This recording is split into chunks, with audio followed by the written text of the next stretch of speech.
Hoje nós encerramos a nossa conversa sobre o segundo Apocalipse de Tiago. E é sempre bom reforçar, nunca é demais reforçar que essas revelações, tanto do primeiro e do segundo Apocalipse e dos outros textos que nós já comentamos antes, elas podem muito bem ser vistas sob a espiritualidade e a metafísica do gnosticismo atual.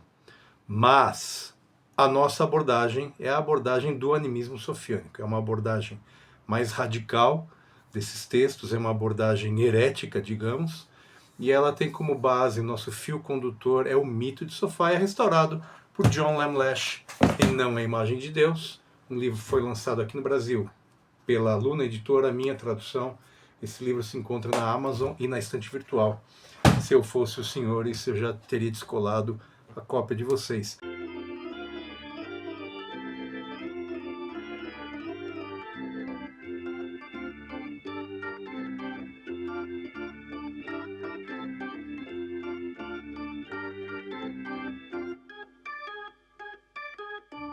Muita gente andou comprando esse livro e muita gente anda comentando aí como esse livro é legal. E assim, ele levanta questões que os senhores nunca pensaram em perguntar.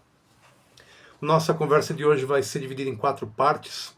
A primeira parte vai abordar o peso psicológico de descobrir que o Deus que o senhor e a senhora adoram não passa de um impostor.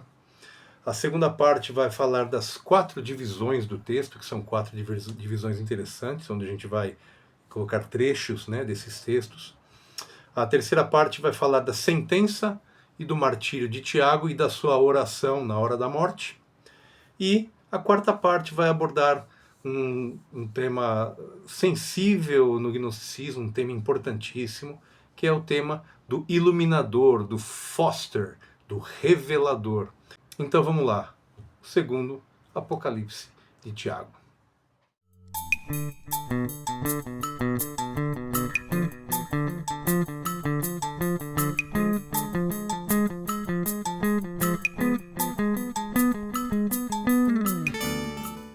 Os estudiosos dizem que essas revelações de Jesus abarcam o entendimento, a gnosis transcendente.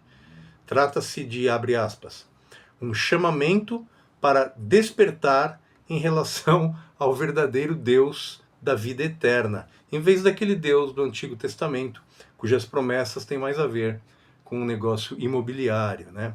A terra prometida, né? Aquela coisa que até hoje causa problema e está causando um problema nesse exato momento. A diferença entre o pai dos gnósticos e o pai do judaico-cristianismo é a chave da gnosis aqui para a gente entender isso. Lembremos que nesses tempos ainda não havia cristianismo, hein? E a maioria absoluta dos cristãos eram judeus convertidos. O imaginário dos primeiros adeptos da Eclésia de Jerusalém foi transformada pelo Rabi Jesus. Ele pregava um conceito de pai similar ao pai dos gnósticos, os telestai, dos professores da antiguidade. Conceito este que já existia muito antes do advento de Jesus. Um judeu jamais largaria Yahvé por causa de uma narrativa qualquer, mas o Jesus gnóstico, ele é muito profundo. E ele é muito mais profundo do que o Jesus do catecismo. O Jesus gnóstico joga um holofote em cima desses dois pais, né? E deixa mais do que claro que um deles oferece promessas terrenas, enquanto o outro promete coisas celestiais. Um deles atua como juiz e o outro atua com compaixão. Nosso desafio é ver a diferença e escolher. E por falar em escolha, a palavra heresia significa aquilo que é escolhido. Ser herege é ter escolhas. A palavra heresia vem do grego hairen, que significa escolher, é um verbo, né? O herege tem escolhas. A interpretação sofiânica do material gnóstico é uma heresia, sem dúvida. Eu tenho certeza que o senhor e a senhora, se pudessem escolher entre beleza e feiura, com certeza escolheriam a beleza, né? Se pudessem escolher entre sofrimento e conhecimento, qualquer um escolheria o conhecimento, a gnosis. Os fragmentos encontrados no segundo Apocalipse de Tiago, falam de elementos importantes do mito de Sofia, a história da deusa caída, que é exatamente o nosso fio condutor para essa interpretação bastante radical do gnosticismo. A história da deusa caída, que guiava os professores da antiguidade, aparece indissolúvel da figura do Rabi Jesus, e este nos coloca diante de uma tarefa muito difícil. A dificuldade não é discernir entre os dois deuses, isso é muito óbvio, né? Isso é muito simples. O problema aqui é enfrentar os aspectos psicológicos de abandonar um Deus que é uma farsa extraterrestre poderosíssima e que prometeu coisas terrenas não a você, mas aos seus fiéis adoradores, aqueles que implementam a agenda arcôntica no planeta Terra. Promessas essas que ele não tem obrigação nenhuma de cumprir. Não é fácil quebrar o encanto, né, de uma narrativa tão confusamente genial quanto a narrativa dos hebreus. Pensar em abandonar o Deus da Bíblia deve ser brutal, psicologicamente avassalador para a maioria das pessoas. A revelação do Jesus gnóstico é sobre superar o complexo do Redentor, ou seja, abandonar o Deus enganador, simulador e bipolar, e se voltar para o originator, o propater, ou o pai, o incriado, etc, etc. Vários nomes em vários textos gnósticos tratam desse mesmo Deus, que não é Yahvé. Não é fácil encarar a substituição de um Deus por outro. Nós só podemos imaginar como deve ter sido para o pagão, né, o adorador da natureza, o adorador dos fenômenos da natureza divina, abandonar a relação direta com a mãe e abraçar a confusa narrativa dos cristãos. Na leitura sofiânica, Jesus é o Eion Christus, que é um deus do pleroma, em descida avatárica, que encarnou num corpo humano para pôr em marcha um processo de libertação da mente, da alma, do espírito, não importa o nome que os senhores e as senhoras deem, da prisão deste corpinho decadente. O nosso corpo, diz este texto, foi criado por Yaldabaoth à sua imagem, ou seja, ele mimetizou a imagem que ele viu da criança luminosa, mostrado provavelmente por Sofia, e é neste corpo que nós vivemos, que nós experimentamos e que nós atuamos no grande drama da espécie humana que se desenrola na superfície desta maravilha, desse terrário, que é o corpo da própria deusa. Neste segundo Apocalipse de Tiago, Tiago o Justo é escolhido como principal instrumento nesse processo de libertação ou salvação ou redenção ou qualquer nome que os senhores e as senhoras prefiram.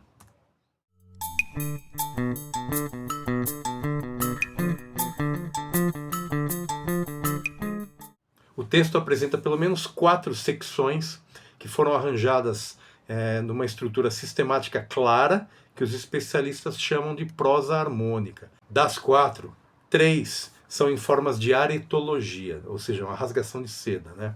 A primeira, já citada, é uma série de autoafirmações do Jesus ressuscitado. Ouve só. Eu sou o da imperecibilidade e o primeiro entre os que ressuscitarão. Eu sou o primeiro filho que foi concebido e que destruirá o domínio de todos eles. Eu sou o amado. Eu sou o justo. Eu sou o filho do Pai. A segunda aretologia é a descrição das responsabilidades de Tiago no papel de libertador, de iluminador. Afinal, ele é o vigário de Jesus em Jerusalém. O mestre ressuscitado revela o papel de Tiago na segunda pessoa e este recebe o título de iluminador, salvador, redentor. Ouve. Porque tu não és o salvador nem ajudante de estranhos. Tu és um iluminador e um redentor daqueles que são meus, e agora daqueles que são teus. Tu darás a revelação e farás o bem entre todos eles. Admirar-te-ão por todos os teus feitos. Tu és aquele que os céus abençoam. A ti ele invejará. Ele, que chama a si mesmo de o ciumento. Tu és. 3 linhas faltando. Nós chamamos a atenção para a presença de 2 personagens aqui. O personagem ciumento, que seria talvez o poderoso Yaldabaoth, o deus falso, esse que os gnósticos equacionam com Yahvé, o deus bíblico, e a figura do iluminador, que nós vamos falar mais adiante.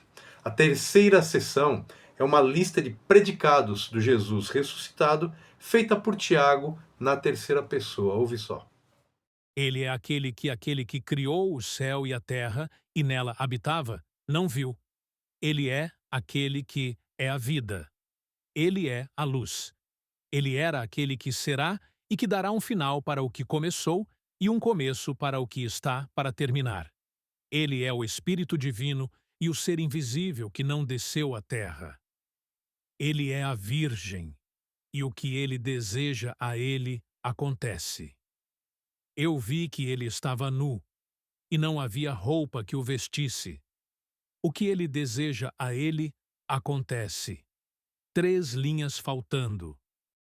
O mestre encerra sua participação beijando Tiago e dizendo as seguintes palavras: Meu amado, olha, vou revelar-te o que aquele ignorante que se vangloriava. Eu sou Deus, e não há outro senão eu. Não sabia. Eu estou vivo, porque sou Pai. Não tenho eu poder sobre tudo? Veja, eu revelarei a ti todas as coisas, meu amado. Compreendei-as e conhecei-as, para que saias deste ventre e sejas como eu sou. Eis que te revelarei aquele que está escondido. Mas agora, estende a tua mão e abraça-me. Tiago estende a mão para tocar no mestre, mas ele não consegue. E ele ouviu Jesus dizer, ou seja, uma situação de clara audiência. Abre aspas. Compreende e abraça-me. Tiago teve a compreensão, a gnosis, regozijou-se a si mesmo, mas também teve medo. Seu próximo passo foi professar a divindade de Jesus e exortar as pessoas a caminhar os passos do Senhor e desmascarar o Deus irado e ciumento, abre aspas. Renunciai a este caminho difícil. Mairém, esse cara que registrou as palavras de Tiago, disse o seguinte: Caminhai segundo aquele que deseja que vos torneis homens livres. Pois ele não vos julgará pelas coisas que fizestes, mas terá misericórdia de vós. Porque não fostes vós que as fizestes, mas sim o vosso Senhor que as fez. Ele não era um pai irado, mas sim um pai bondoso. Aqui nós temos aquela velha máxima gnóstica: o pai de tudo, o originator, sabe tudo o que vai acontecer, porque tudo está na mente do pai. Tiago segue falando aqui e uma hora ele pega pesado, dá uma ouvida. Mas vós julgastes a vós mesmos, e por isso permanecereis nos seus grilhões. Olhai para aquele que fala e procurai aquele que se cala. Sabei quem veio a este lugar e compreendei quem partiu. Eu sou o justo, mas eu não julgo. Eu não sou um mestre, mas sou um ajudante. Ele, o mestre, foi rejeitado antes de estender a mão. Mas quanto a mim, abriu-me os ouvidos. 3 linhas faltando. A quarta seção desse texto é a oração de Tiago na hora da morte.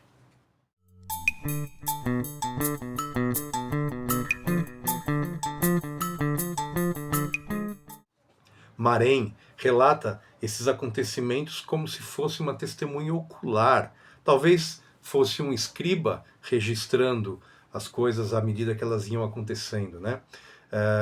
Então, pelo texto, a gente tem essa impressão. O cara viu acontecer e escreveu. Ouve só. Olha, os juízes estão deliberando para julgar tudo o que ele disse. 2 linhas faltando. Naquele dia todo, o povo e a multidão estavam perturbados, e era evidente que não estavam convencidos. Depois de dizer estas coisas, levantou-se e foi-se embora. E ele entrou novamente naquele mesmo dia e falou algumas horas.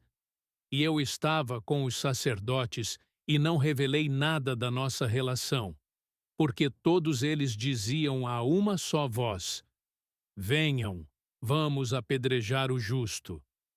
Sim, matemos este homem, para que seja afastado do nosso meio, porque ele não nos serve para nada. Disseram os juízes. Tiago foi levado ao pináculo do templo, ao lado da poderosa pedra angular, e de lá ele foi atirado, mas não morreu. E eles o agarraram e bateram-lhe enquanto o arrastavam pelo chão.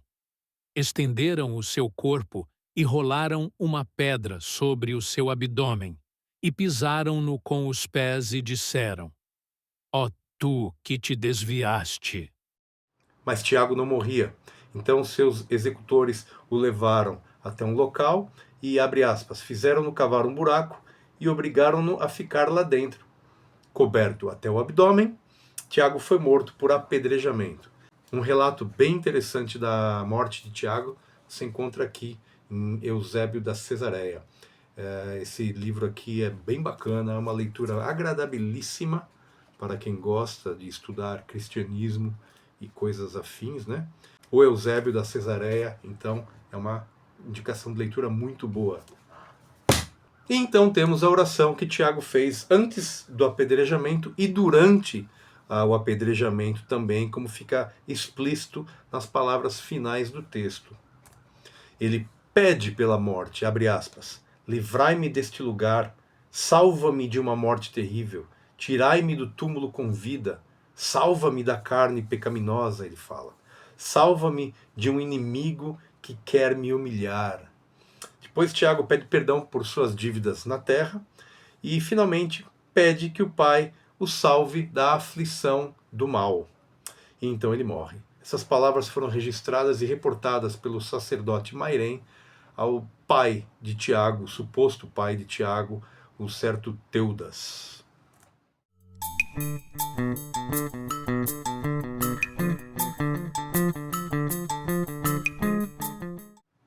A oração de Tiago na hora da morte fecha o segundo Apocalipse e de alguma forma se encaixa no contexto literário da tradição de Tiago. A hora da morte do iluminador se aproxima e ele está prestes a morrer por apedrejamento. A oração de Tiago, senhoras e senhores, é uma oração da morte. A tradição de Tiago, tanto o livro secreto de Tiago quanto o primeiro e o segundo Apocalipse, eles deixam bem claro que Tiago é uma pessoa procurada pela lei e eles vão pegar o cara, as autoridades vão pegar Tiago. Se as autoridades são os romanos, se as autoridades são os árcons que guardam a ascensão da alma, isso pouco importa. O que importa é que Tiago vai levar e vai doer. Essa oração requer uma pessoa lendo o texto no papel de iluminador, de sacerdote, hierofante, não importa o nome, e diante de um mártir um pouco antes dele morrer ou dele sofrer o seu suplício. A oração é dedicada a alguém que está na iminência de ser preso, de passar por um julgamento ou de sofrer martírio. O tema do iluminador, do revelador, aparece aqui e ele é muito, muito importante no pensamento gnóstico. Ele acabou sendo um desses temas cooptados pelo sincretismo cristão. Tem um texto aqui no The Nag Hammadi Scriptures que se chama The Second Treatise of the Great Seth. E esse texto apresenta os filhos de Seth, que são os originais, né, da ordem sethiana de gnósticos, e eles se autodenominavam como os mais altos iniciados da gnosis. Os filhos de Seth acreditavam que pertenciam a outra semente, ou seja, a uma linhagem espiritual proveniente da humanidade primordial, ou seja, o Anthropos. Os sethianos não seguiam a tradição judaico-cristã, e nós podemos entender essa posição se isolarmos uma linha do The Second Treatise of the Great Seth, onde o revelador gnóstico, o Foster, protesta contra um plano que eles idealizaram sobre esse que fala, né, o Foster aqui, o revelador, para liberar sobre o mundo seu erro e sua insensatez. O animismo sofiânico lê isso como uma revelação de um revelador sobre a enganação arcôntica e essa insanidade que nós vivemos hoje aí fora. Um Foster, um portador da luz, um revelador, um iluminador, é um título para o mestre iluminado dos mistérios que preserva a tradição sagrada da gnosis, conhecimentos como os deuses desfrutam. Ouve só. O Foster é um paralelo próximo ao Buda, o iluminado, ou o desperto. Na tradição dos gnósticos levantinos e egípcios, os reveladores, iluminadores em algumas traduções, não são avatares sobre-humanos, mas seres humanos superdotados que possuem conhecimentos extraordinários de assuntos naturais e divinos e que demonstram faculdades paranormais. Eles são comparáveis aos Vidyadharas, detentores de conhecimento, e Siddhas, os realizados, do misticismo indiano e Mahayana, e do budismo tibetano. O termo sânscrito siddha e cognato, com o termo grego adept, de adepse, a ser realizado, treinado. Siddhis são poderes paranormais, como a clarividência, a clareaudiência e o sonhar lúcido. É sempre bom lembrar o conceito do complexo do Redentor, porque ele é o núcleo das três religiões abraâmicas, judaísmo, cristianismo e islamismo. E esse complexo tem 4 elementos-chave. Primeiro, é a criação do mundo pelo Deus Pai, independente de uma contraparte feminina. O segundo aspecto é a seleção e o teste dos poucos justos ou do povo escolhido. A terceira característica é a missão do Messias enviado pelo Deus Pai, Yahvé, para salvar o mundo. E a quarta característica é o julgamento final da humanidade pelo Pai e pelo Filho. Existe uma porcentagem grande no material gnóstico aqui na Nag Hammadi dedicado a refutar esses componentes e a ridicularizar as crenças a ele ligadas. O plano divino do salvacionismo, ou a manifestação da vontade do Deus Pai Yahvé no decurso dos eventos históricos, era considerado pelos gnósticos como sendo, abre aspas, uma distorção grotesca da linhagem espiritual genuína que eles representavam. As palavras dedicadas ao amor divino e aos deuses transcendentes do pleroma foram expressas por reveladores humanos que sempre estão no meio dos povos em qualquer tempo para ensinar e guiar a humanidade. John Lash afirma que eles, abre aspas, estabeleceram um processo educacional contínuo para a iluminação da humanidade, um sistema de cultivo do potencial humano e o despertar do gênio inato à nossa espécie, mas nenhum plano de salvação foi elaborado como tal. Os estudiosos chamam a transmissão perene da gnosis por professores iluminados de ciclo revelador. O revelador que fala no The Second Treatise of the Great Set advertiu que o salvacionismo é um plano concebido contra os guardiões da gnosis, cujos inimigos liberam sobre o mundo seu erro e sua insensatez. Quando a ideologia zadikita dos pergaminhos do Mar Morto explodiu em um movimento religioso de massa após 150 d.C., os professores dos mistérios abandonaram seus votos de anonimato e saíram publicamente para protestar contra o que eles perceberam como fraude e desvio no sistema de crença salvacionista.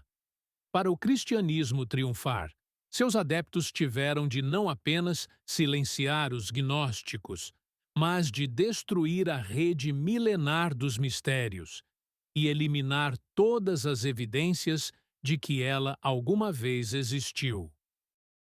John Lash propõe que o protesto dos reveladores gnósticos é cíclico e ele já retornou para assombrar as mentes humanas e, quem sabe, despertar alguns indivíduos aqui e ali para a verdadeira fonte dessa nossa destruição. Será que esta nossa estirpe, o Anthropos 10, vai falhar novamente?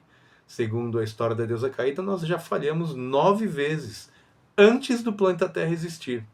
Neste caso, quanta decepção, hein? Nós daremos à grande mãe, ao grande animal planetário que deu o seu corpo para que nós cresçamos, nos desenvolvamos e atinjamos o nosso máximo potencial sem nos destruirmos.